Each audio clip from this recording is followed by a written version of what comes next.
अरविंद सिंह साहब, रात आप बस में घूमे, ये आइडिया आपको किस तरह आया? क्या देखिए, मैं रुका काफी 4 दिनों से 5 दिनों से यही सुन रहा था कि महिलाओं को असुरक्षा महसूस होती है दिल्ली की सड़कों पर।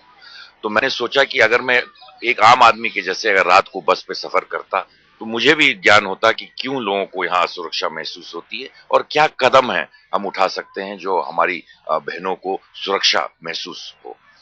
कल मैं बस में घुसा 8:30 बजे के करीब, और मैं मोती बाग से लेकर आर के पुरम, वसंत विहार होते हुए, वसंत कुंज से होते हुए गया। मैं पहुंचा छतरपुर मंदिर तक।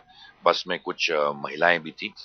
उनकी कहानियां सुनकर और जो मैंने देखा बस में, मैं समझ सकता हूं पुलिस ने, जहां तक आरोपियों की बात थी, इस बलात्कार के आरोपी थे, उनको पकड़ने में तो बहुत सफलता काम किया है, अच्छा काम भी किया है। परंतु जो लोग कह रहे हैं, जो हमारी बहनें कह रही हैं कि वो दिल्ली की सड़कों पे अपने को महफूज नहीं पाती हैं, मैं समझ सकता हूं कि इसका एक ही कारण है, क्योंकि रात को ज्यादा से ज्यादा बीट में पुलिस को दिखना चाहिए।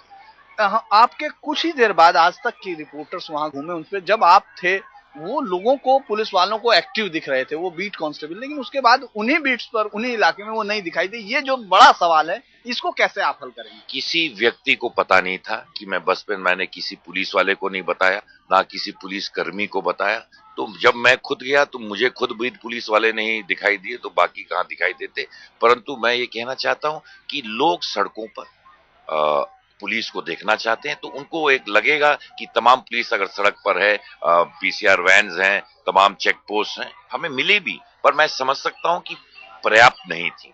मैं अपने मंत्रालय को और दिल्ली पुलिस को ये सुझाव दूंगा और निर्देशित करूंगा कि ज्यादा पुलिस रातों को सड़कों पे दिखाई देना चाहिए। क्योंकि और कल के यात्रा के बाद मैंने ये मन बनाया है कि जब तक मैं अब एमओएस गृह हूं, इन ये बसों पर सफर मैं अवश्य करते रहूंगा, दिल्ली के दूसरे दूसरे पार्ट पे, कि लोग से बात होते रहे।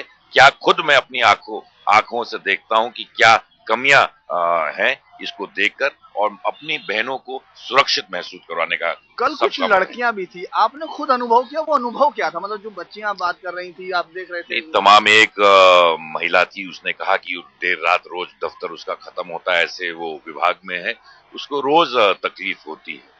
उस कहानी को सुनकर मुझे लगा कि सचमुच में जरूर कुछ ना कुछ कमी है, कि अगर कोई भी व्यक्ति, कोई भी महिला काम कर रही है और देर रात तक आती है, 8:30 बजे इतना लेट भी नहीं होता है, अगर वो आ रही होती है और वो अपने को असुरक्षित महसूस कर रही है, तो हमें कुछ ना कुछ अवश्य करना आपको लगता पड़ेगा। है कि सर, जिस तरह से हम लोग देख रहे हैं इस गैंग रेप के बाद पूरे देश में हल्ला हो रहा है, आपको लगता है कि क्या पुलिस वालों पे कुछ इस तरह का एक्शन हो कि उनकी रेस्पॉन्सिबिलिटी बने, अकाउंटेबिलिटी तय हो? इस तरह के बारे में आप अपनी तरफ से कुछ कहेंगे? देखिए, अकाउंटेबिलिटी तो पहले से है। शिंदे साहब ने कहा कि अगर कहीं भी लापरवाही पाई जाएगी तो सख्त से सख्त कदम उठाए जाएंगे। हमारा ये कहना है कि हम किस तरह और पुलिस को एम्पावर कर सकते हैं कि महिलाओं को, आम नागरिकों को इस तरह लगे कि दिल्ली उनके लिए भी सुरक्षित है। हम हर कदम उठाएंगे जहां हमारी बहनों को लगे कि दिल्ली सुरक्षित उनके लिए।